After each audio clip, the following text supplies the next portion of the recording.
All right. So, our topic for today is reclassification of financial assets. So, still part of our topic investment, Unit 4. Um, for this discussion, our focus points or our objectives, we have to discuss the basic concepts for reclassification, discuss each allowed reclassification, and as we go along with the discussion, we're going to solve sample problems. Okay? Let's start with the basic concept for reclassification. Reclassification is very new to you, actually. It is a new accounting accounting procedure under PFRS 9 because under PAS 39, I'm not sure if there's classification provision in PAS 39. All I know is uh, I was able to be acquainted with the concepts of reclassification under PFRS 9 na. Sige, based on our definition during our previous discussions with regards to reclassification, PFRS 9 provides that an entity shall reclassify its financial asset when and only when there is a change in the business model of holding or accounting for that financial asset. Meaning we are referring to the managing of those financial assets. Based on PFRS 9, what type of financial asset are we going to reclassify? Based on our previous discussion, okay? Or to what type of security is financial reclassification is applicable?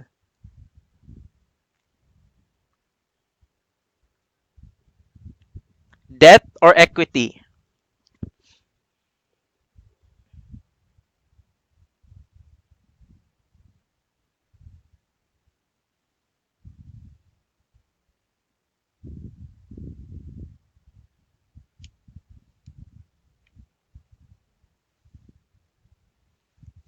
All right. So based on our previous discussion, our uh, the concept of for reclassification under PFRS 9 is applicable for debt securities only. So that's it from FVTPL, FVTOCI, and amortized cost. So the application again is only for debt securities. Ayan. Now, what does it mean by reclassification date? PFRS 9 provides for reclassification date. What does it mean by reclassification date? PFRS 9 defined reclassification date as the first day of the reporting period following the change in the business model. Okay?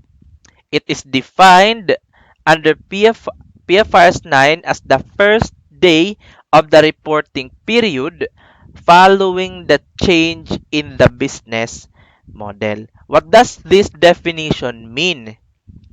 So we have defined reclassification date based on PFRS 9, the first day of the reporting period following the change in the business model.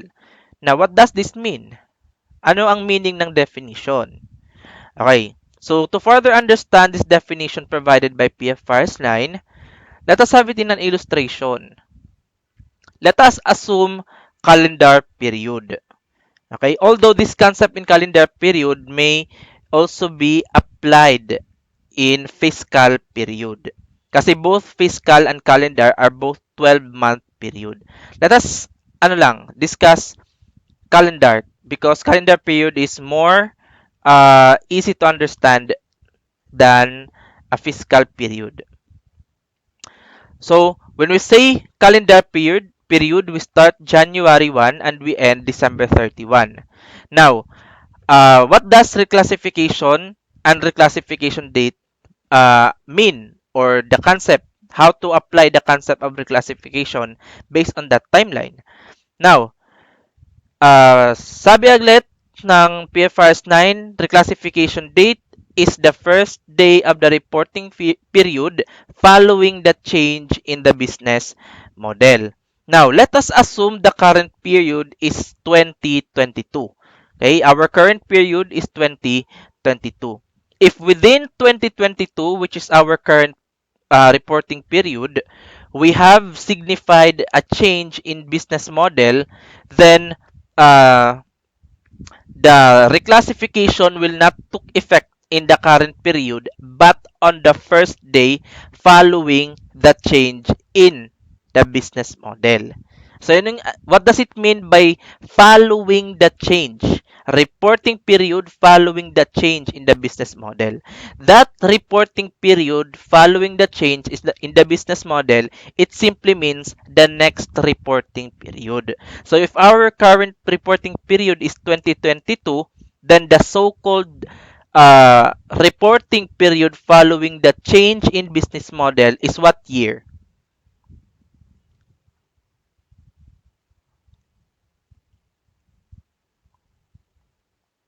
Okay, 2023.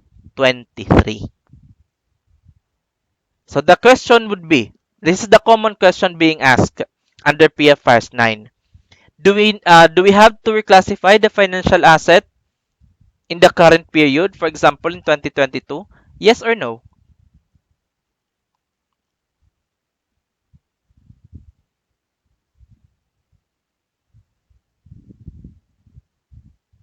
All right. Very good. Actually, the answer is no. Because it is clear in PFRs 9 that the reclassification date, or when do we took effect our classification, okay, meaning the reclassification date, it is the first day of the reporting period following the change in the business model. So meaning, in the current reporting period, example 2022, anytime in 2022 we can uh, signify that we are to change our business model in accounting for our debt securities. But that doesn't mean we're going to take effect the reclassification in 2022. Because based on PFRS 9, the reclassification date is on the first day of the reporting period following the change in business model. In short, the first day of the next reporting period. As you have said, it is 2023. So therefore, the reclassification date, if today is the change, if this year is the change in business model, reclassification date is on January 1 of 2023. Okay? Were you able to catch up, guys? Please raise hand. Yeah. Yun lang ibig sabihin ng reclassification date. Okay? Grabe ng terminologies provided or the definitions provided by PFRs 9. Hindi lang sinabing hindi lang sinabing next reporting period. Sinabi pa talaga reporting period following that change. If you're not parang tawag doon, able to describe what is that phrase or yeah, the meaning. You're not able to comprehend the meaning provided by PFRs 9, malilito talaga tayo. Okay? So, yun. So, first day of the reporting period following the change. So, yung maging benchmark natin, when did we signify the change? Yun lang. So, if we have signified the change within 2022, so, next reporting period ang reclassification. Okay? So, now that we have know what is reclassification and what is reclassification date, the next question would be, what are, okay, the allowed reclassification? Ayan. What are the allowed reclassifications under PFRS 9? Actually, as an overview, I already have presented it to you last meeting. There are how many? If you can still remember, how many reclassifications are allowed for debt securities?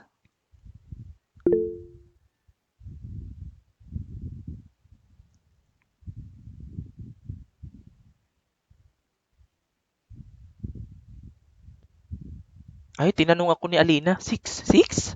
Six? May question mark pa talaga. Okay. So it's six. Okay, we have six allowed reclassifications for under PFRS 9 for debt securities.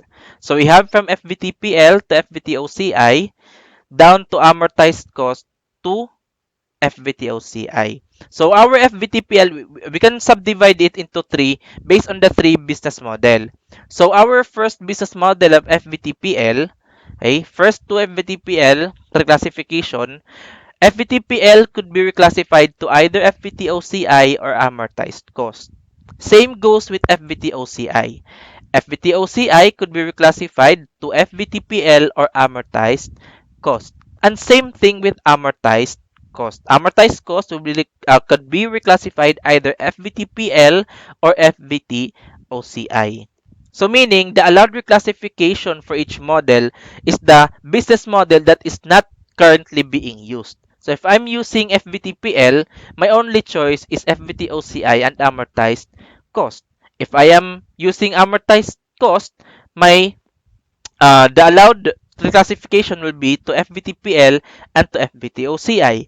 And for FVTOCI, of course, we have FVTPL and amortized cost. Yun lang naman. Okay? So now that we know the six allowed reclassifications, how do we apply uh, in a sample illustration yung tawag to reclassification, for example FVTPL to FVTOCI, if we're going to relate it earlier in our timeline. Okay, so for example here, we use as an example yung FVTPL to FVTOCI reclassification. Now let us take for example ulit current reporting period as 2022. So 2022 as our current reporting period, anytime in 2022 we can signify the of change in business model. So meaning initially we are accounting the asset at FVTPL, and within the current reporting period 2022 we signify the change from FVTPL to FVTOCI. Now, if we're going to follow the definition of PFRS 9 for the reclassification date, that would mean the start of FVTOCI will be on the first day of the next reporting period, which is 2023. So, from January 1, 2023, magsa-start na yung FVTOCI na model. With that said, FVTPL will cease from January 1, starting January 1. But FVTPL model still applies within the current reporting period of 2022. Okay? Anytime in 2022, you can signify the change in the business model. But to took effect the change, meaning the reclassification will start sa next reporting period. Okay? So everything else for the debt securities within the current reporting period will be as is. Okay, as is. So meaning if it is FVTPL, everything else will be based for FVTPL. So meaning unrealized gains or losses are still to profit or loss. The security is still for trading purpose as of 2020, and ano pa ba? Still the debt security is not yet is not subject to amortization, okay. The debt securities at FVTPL, since FVTPL still applies in the current period, we're not going to apply the amortization concept for that debt securities, meaning the effective interest rate will still be ignored. But starting January 1, ayan, FVTPL model will be discarded and FVTOCI concept will now be imbued. So meaning, aside from fair value changes, we're going to start amortizing the debt security under FVTOCI model. Meaning, any effective interest rate will now be used. Okay, so therefore, dalawa ng application for FVTOCI. Fair value change and amortization. Okay? Please raise hand if able to catch up.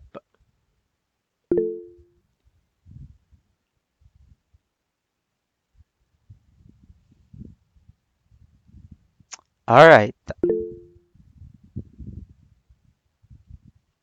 Okay.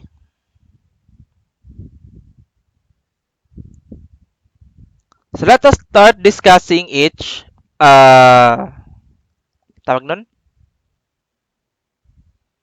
Reclassification, allowed reclassification. Let us start with FBT-PL to FBT-OCI. The reclassification from FBT-PL to FBT-OCI.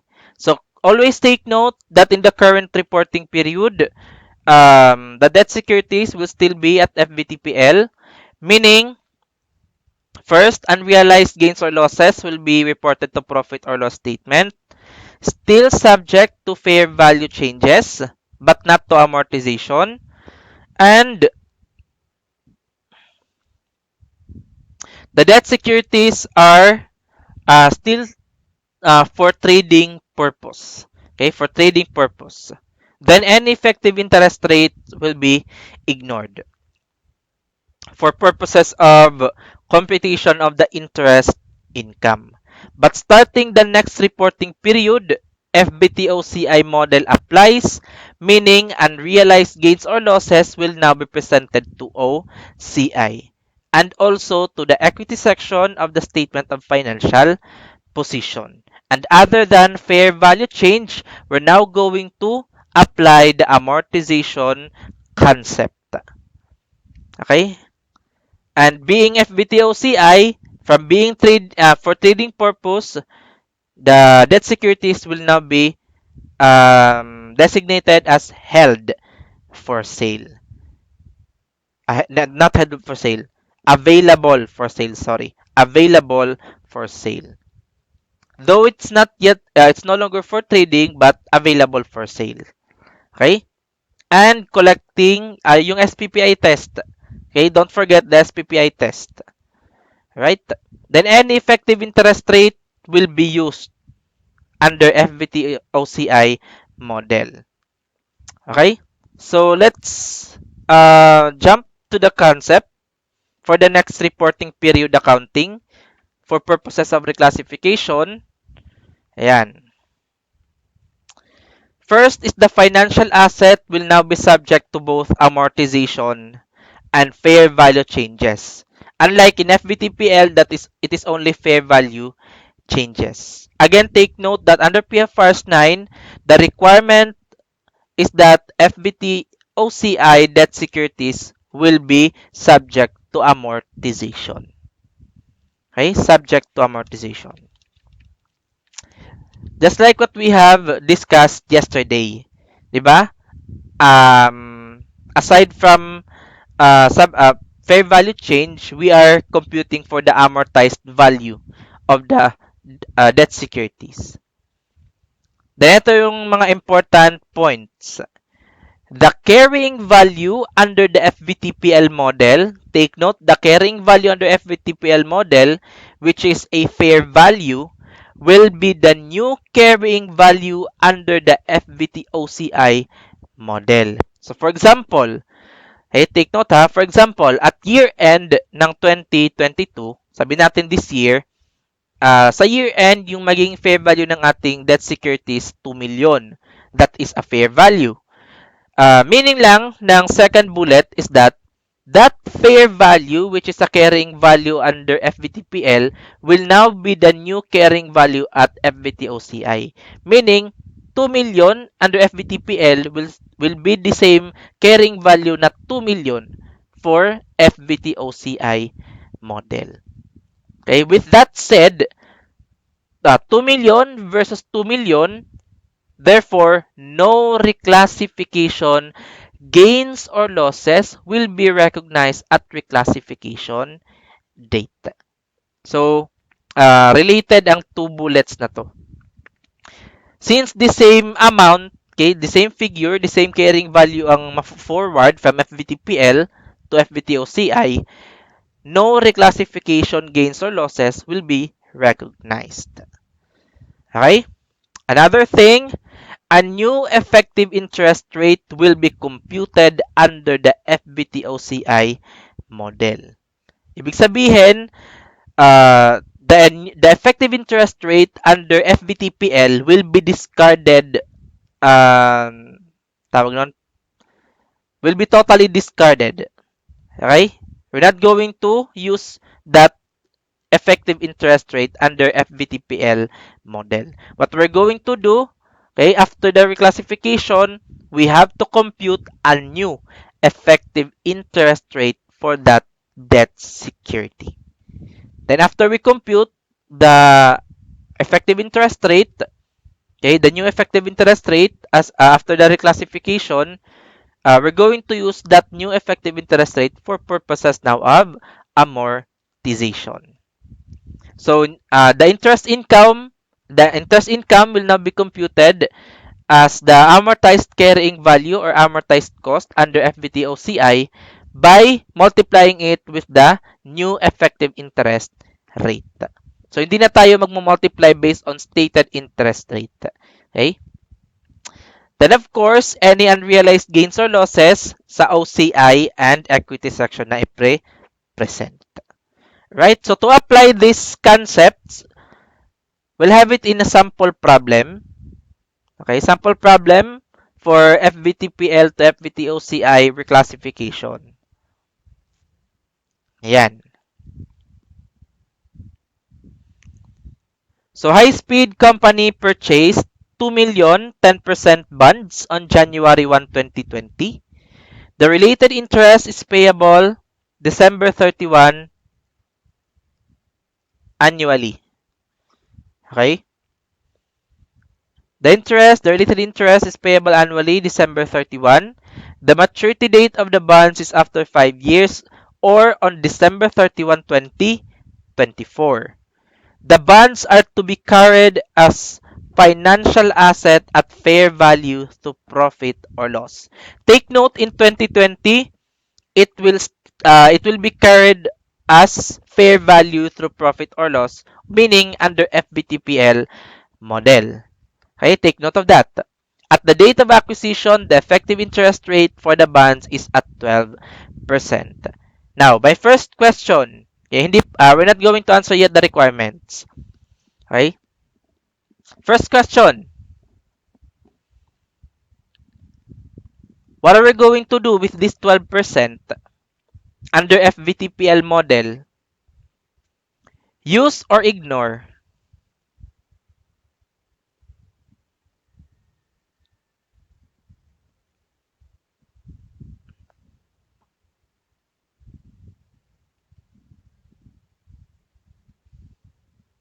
Alright, ignore. So since we are to use FVTPL model, therefore, automatically, ignore na agad yung effective interest rate. Alright. So to continue, on December 1, 2020, ayan na, the company decided to change the manner of managing the financial asset, okay, into collecting contractual cash flows and subsequent selling. Therefore, it is qualified under FBTOCI model. Kasi sabi, into collecting contractual cash flows and subsequent selling. Okay? Familiar of that criteria of business model that is under FBT OCI, on which the collecting contractual cash flows qualifies for the SPPI test. Right? So yan. On December 31, 2020, the bonds are quoted at 112%. Now, my first question. First question na, are we going to took effect the reclassification in 2020? Yes or no?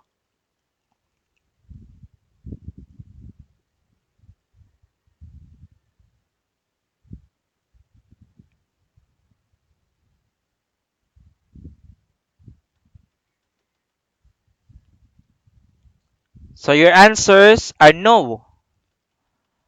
So if we're not going to took effect the reclassification in 2020, what business model will apply until December 31, 2020?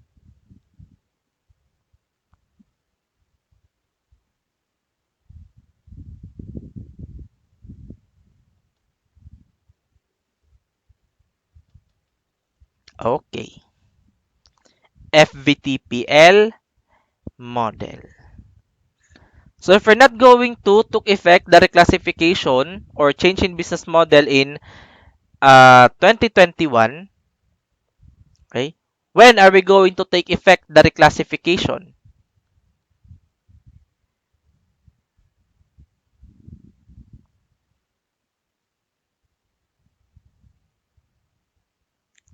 Yun. Very good. January 1, 2021. What is January 1, 2021? It is the first day of the reporting period following the change in the business model. So if the change is within 2020, then reclassification will take effect in January 1, 2021. Okay? Nagets?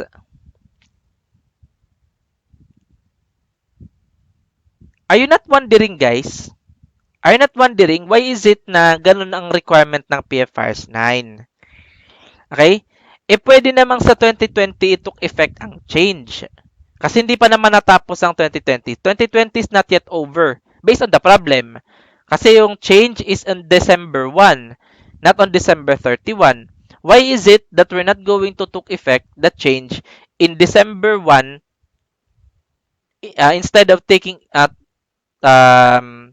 the reclassification in effect sa January 1? Bakit hindi sa December 1? What's the reason kaya, guys? So, di namin alam. Very good.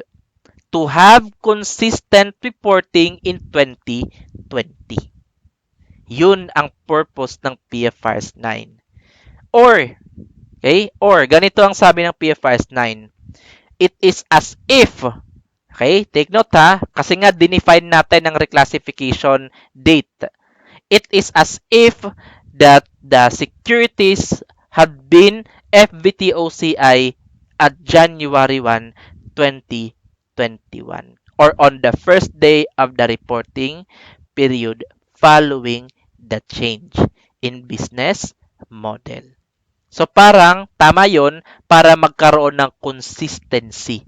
So kung FVTPL siya sa 2020, consistent muna natin na FVTPL para walang complex accounting. So in order for us to have consistency, FVTPL muna sa 2020, then starting 2021, FVTOCI na siya. Okay? Nuggets? Chicken nuggets, please raise hand.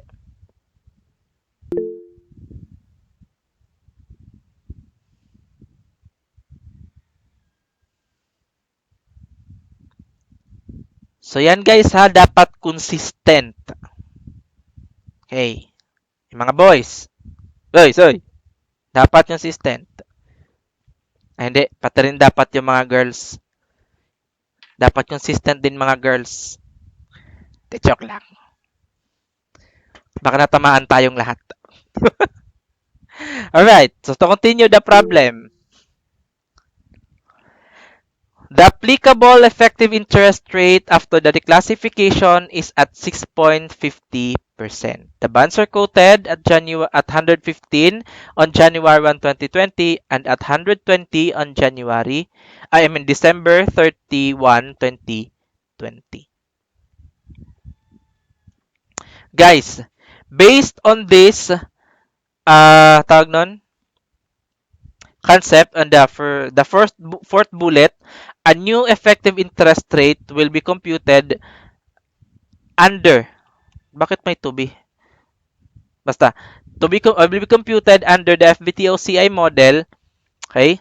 Based on this problem, hindi na tayo mako-compute kasi nga, sabi dito, the applicable effective interest rate under the after reclassification, okay, is at 6.50%. So meaning, binigay na ang effective interest rate, yung new effective interest rate. Pero guys, if the problem did not provide for a new effective interest rate, guys, will it literally have to compute a new effective interest rate. The question would be, sir, paano? Paano natin i-compute yung new effective interest rate? Eh di guys, yung requirement mag-estimate tayo.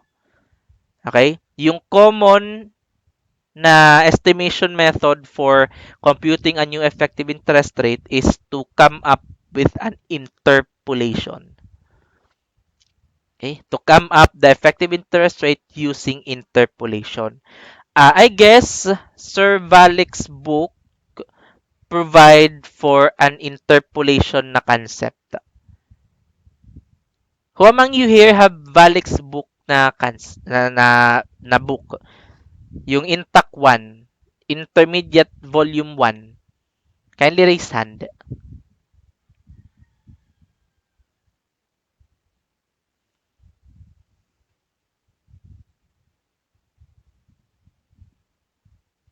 Okay. I am not that sure if yung volume 1 nagdi-discuss pa doon. Kasi before, nakakita ko ng discussion doon yung sa topic na effective interest method. Meron doon, may chapter doon na effective interest method. Yung alam ko lang, yung very sure ako, is yung discussion niya along sa liabilities and shareholders equity.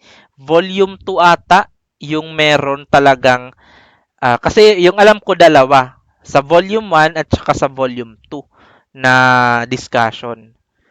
Pero yung naalala ko na lang ngayon is sa volume 2. Sa volume 2 ata yun. Yung may computation ng effective interest method. Okay? Yung nag-estimate ba guys, yung parang meron siyang formula doon na x minus lower rate over the difference of higher rate and the lower rate representative present values. Basta, yan nyo lang sa book. Kasi ako, alam nyo guys, okay, there was an argument about that for problem solving purposes. Lalo na on your part kasi nga, it is always given that you must uh, that what must be applied is for entry level. Okay? Computation of new effective interest rate, hindi po yan for me. For me ha, although tinuturo naman talaga yan. Dapat.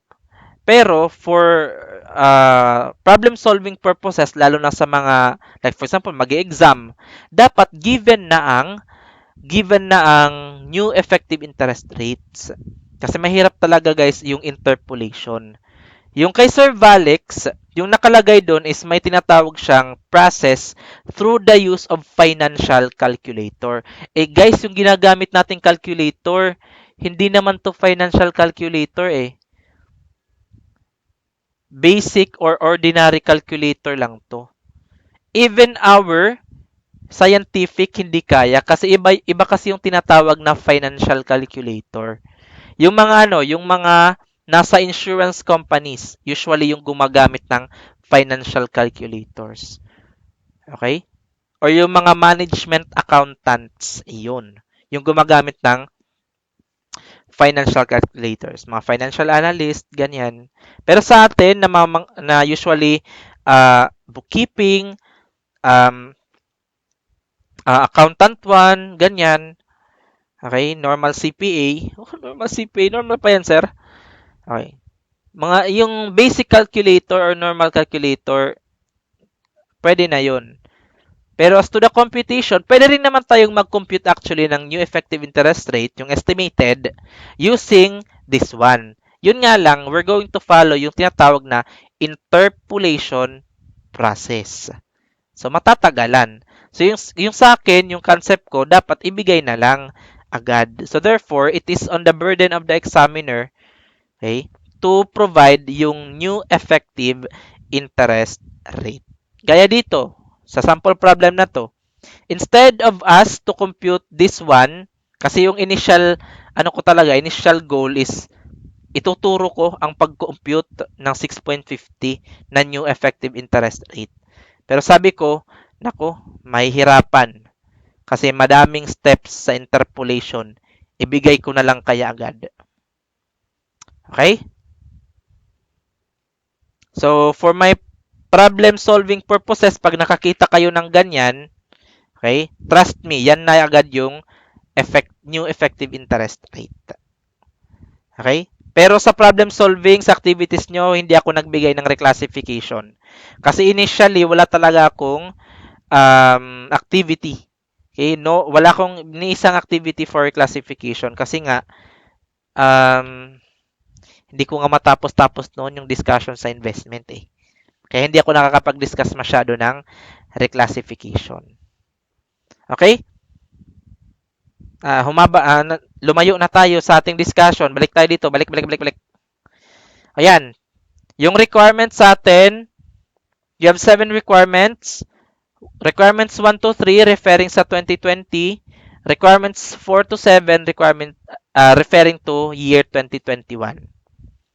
So sige, let's start muna sa requirement 1, 2, and 3. Yung 2020 kasi madali yan. Take note, FBTPL tayo ha, FBTPL. So sige, compute the interest income to be recognized in 2020. Take note, in 2020, we are at FBTPL. So magkano kaya ang ating interest income for 2020?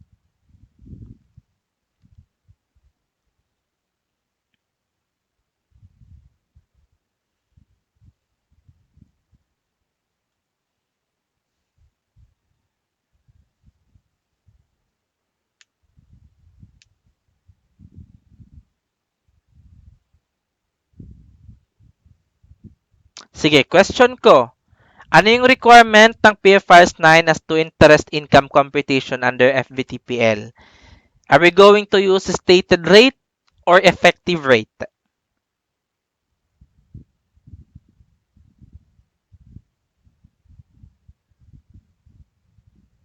Stated rate. Okay, very good. Stated. So meaning, between 10% and 12%. Saan gagamitin natin?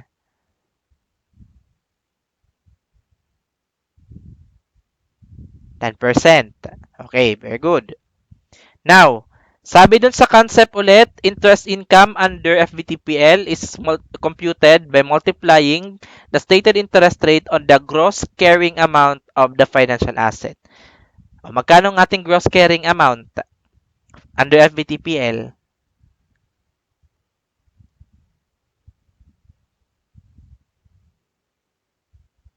$2 million.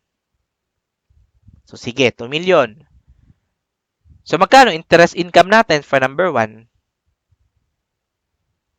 Ayun. 200,000.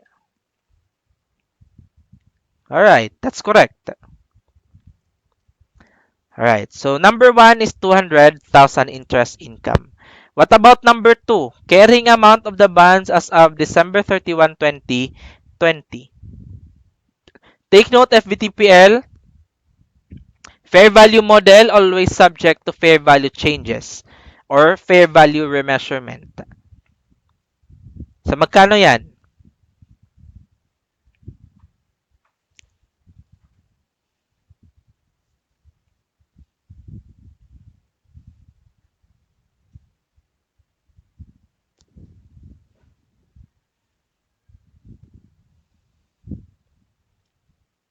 Ilang percent yung ating quoted price for the bonds?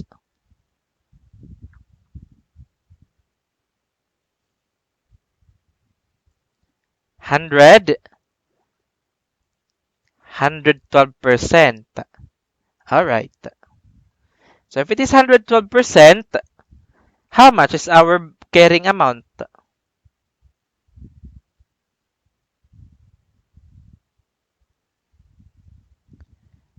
2,240,000. Simply 2 million face value times 112%. So, sige. So, number 2 is 2,240,000. What about requirement 3? Amount in relation to changes in fair value. How much is the difference?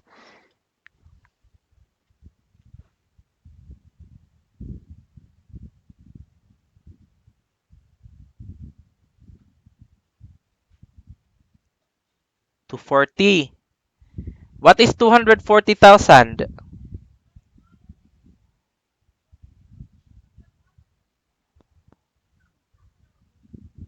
Ayun.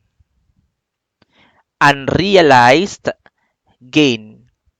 Where do we present the 240,000 unrealized gain? What statement?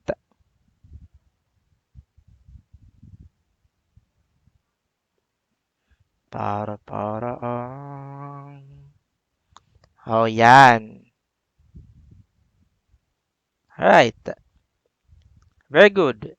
Profit or loss statement. So now we're done with the requirements 1, 2, and 3. So what about requirement 4?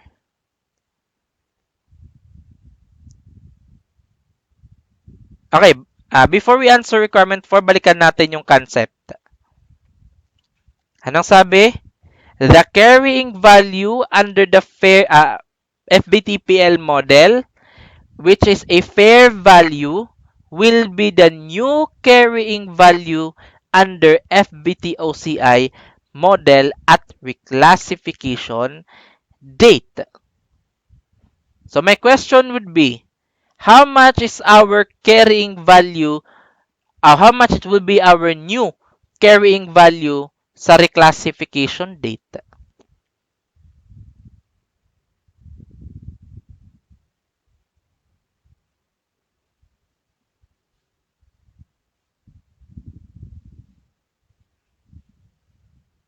Ayan. 2,240,000. Okay? So if it is 2,240,000, how much is the gain or loss on reclassification?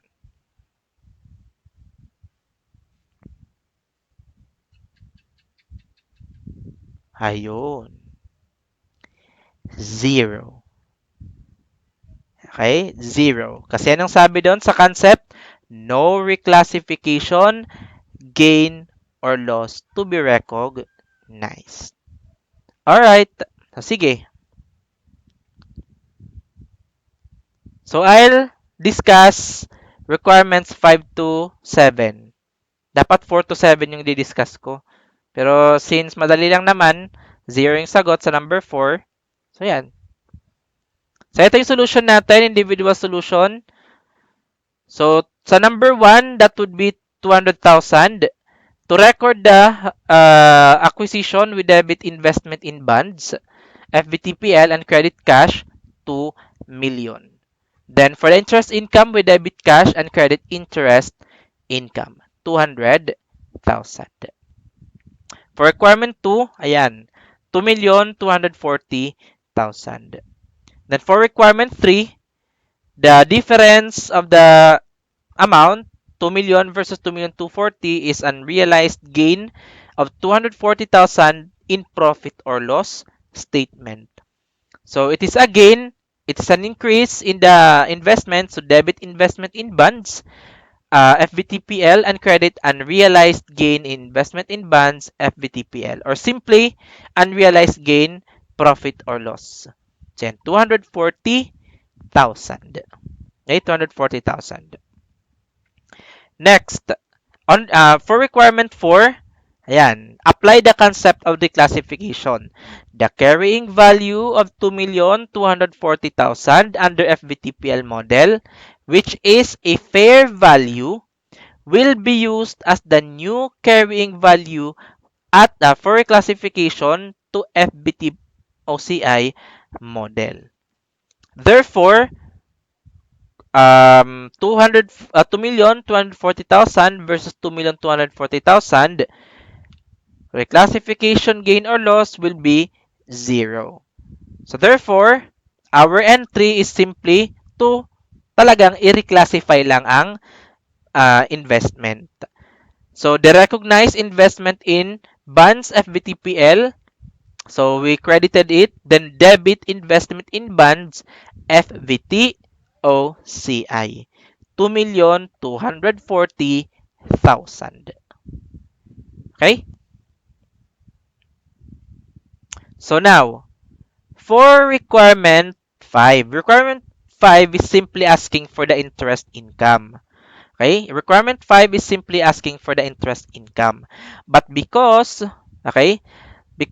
it is already subject to amortization based on the requirement of PFRS 9, okay, we're not anymore going to multiply the carrying value with the stated interest rate. We're going to prepare this time amortization schedule. So yan. Okay? Based on the 2,240,000, the applicable interest rate daw was the 6.50. Okay, 6.50. If you will notice, the 2,240,000 is much higher than the face value of the bonds. Okay?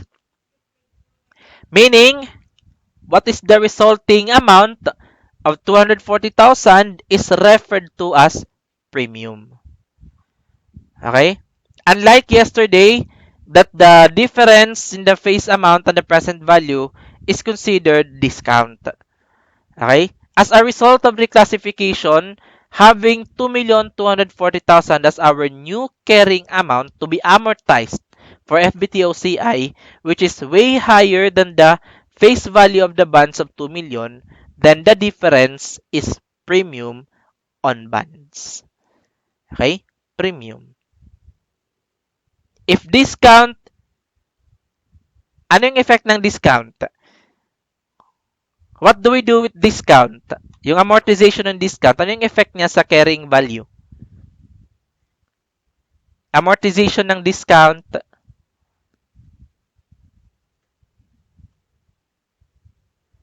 add or deduct yung discount.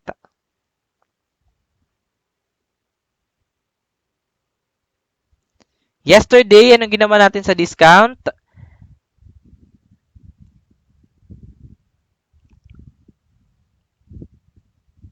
Added.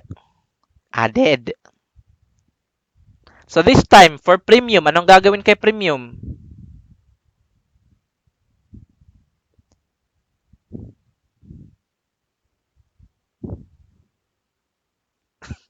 Baliktad, deduct na.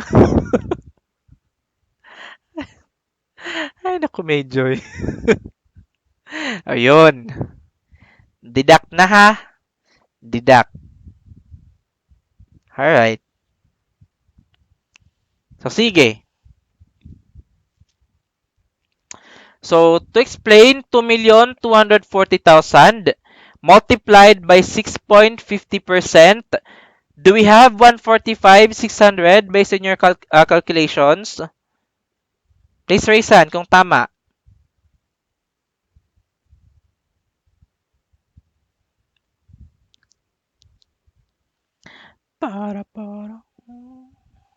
Tama ba yung 145,600?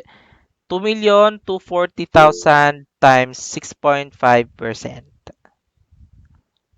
Okay, correct. Tama daw.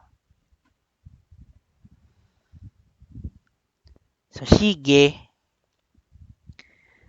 Minus 200. Sorry. Ano ba to?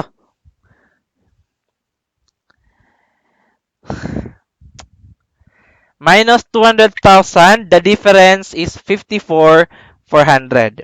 54,400 is premium amortization. So, deduct it from 2,240,000. That would be 2,185,600. Then do the same thing. 2,185,600 times 12% will have 142,064. Minus ulit sa 200,000, we'll have 57,936. Okay? Then, ibawas ulit, we'll have 2,127,664. Okay? Buti na lang hindi 666. May demonic yung number na to. Sorry lang. So, 2,127,664 times 12%, 6.5%.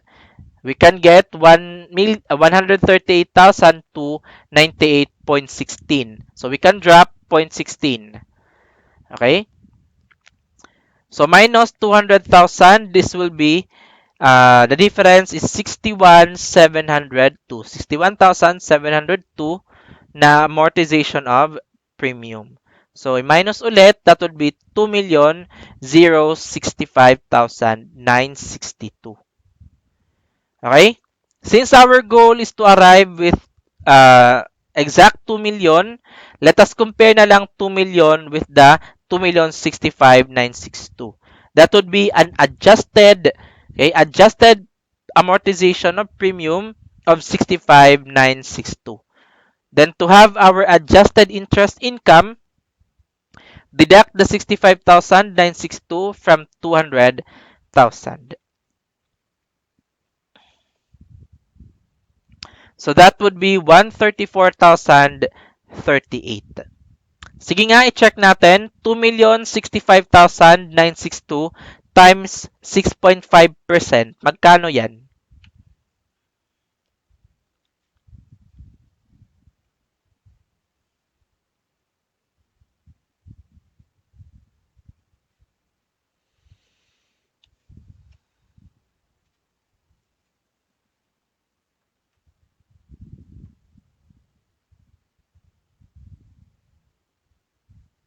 Yung 2,065,962 times 6.5%.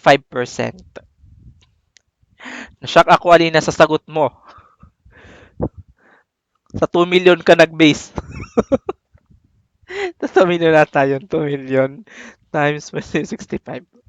Tama nga, sa 2 million ka nag-base. Excited. O yan, 134,287.53. Or we can say 27? 2,065,960. Ay, grabe, trust issue. Aya. So we can drop 0.53. We can say 137. Ay, 137.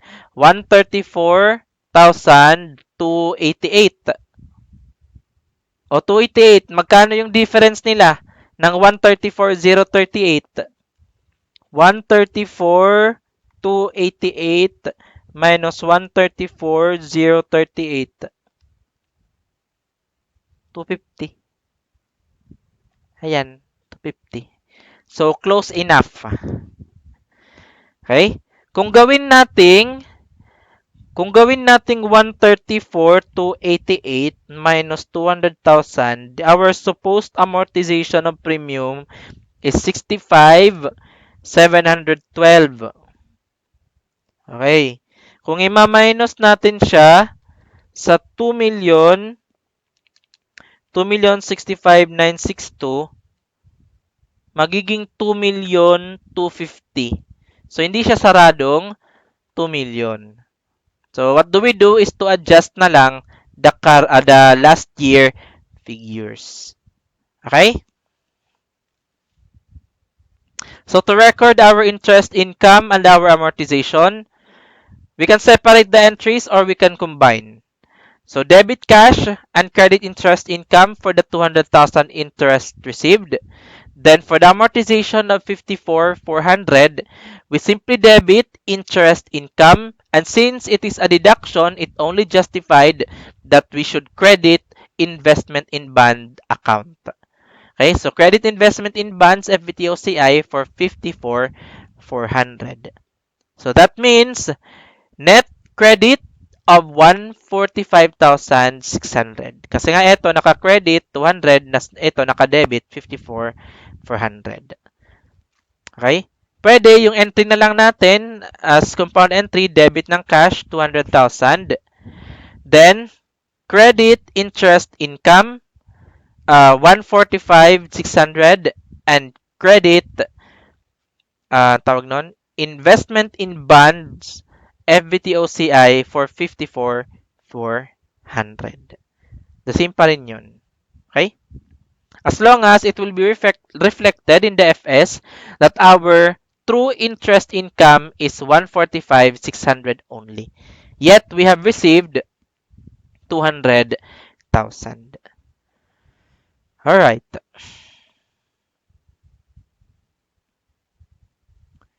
For requirement 6, simply multiply the bonds, the face value of the bonds to the quoted price. Again, the carrying value for requirement 6 is not the amortized cost. Hindi dito tayo magbe-base. Okay? Not here, but on the fair value. Yung purpose lang ng carrying value na to is for us to compute later on the AOCI and OCI amounts. Okay? So here, multiplied by the quoted price of 120, that would be 2,400,000. So for requirement 7, the carrying value of 2,185,600 versus the fair value of 2,400,000, the difference is our AOCI. Okay? AOCI. By AOCI kasi nga amortized cost. Nandyan pa rin ang term na cost. So AOCI siya, 214,400.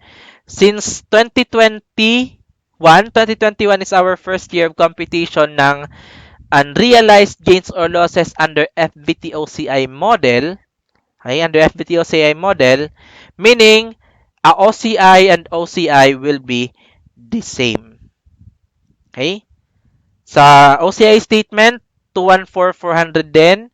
While sa equity section ng statement of financial position, 214,400 din na unrealized gain. So yung entry natin dito to recognize the gain, debit investment in bonds, FVTOCI, and credit unrealized gain on investment in bonds, this time FVTOCI. Or we can simply credit unrealized gain dash OCI for 214,400. Okay? Are you able to get it for requirement 6 to 7? Please raise hand.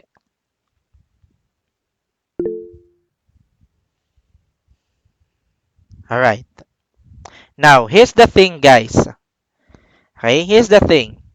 What happened for requirement 7 is that, okay, when we compute for the unrealized gains or losses, it turned out that the OCI and OCI is the same. That is true if our reclassification is referring to FVTPL to FVTPL to FVTOCI. Meaning, from a model na hindi nag-a-apply ng amortization to a model na nag-a-apply ng amortization. Okay? Nagets ako? FVTPL walang amortization, pero sa FVTOCI may amortization. Kaya, yung nangyari, both OCI and the OCI, the same ang unrealized gain. Okay? As a result ng ating computation. For simple reason, kasi nag-start tayo ng amortization pagka FVTOCI. Hindi nung pagka FVTPL pa lang. But that scenario is not the same. Okay? That scenario is not the same when the first model used was using amortization concept, then we transfer it to another model that also uses amortization concept. What am I referring to? That is the reclassification from amortized cost model to FVTOCI model. I am telling you now. Okay, I'm telling you now. Kung yung scenario is amortized cost reclassification to FVTOCI model, okay, so from amortized cost to FVTOCI model, yung ating OCI will not be the same with a OCI even though, okay, even though it is the first year of computation ng ating unrealized gains or losses. Okay? Okay? You will know and you will appreciate that when we proceed with amortized cost to FBTOCI reclassification. Too bad, yun yung ating pinaka-last na na reclassification na i-discuss. Okay? Because for today, hanggang dyan lang muna tayo. Alright? So that's it for today for this reclassification. Okay, para maka-early naman tayo ng dismissal.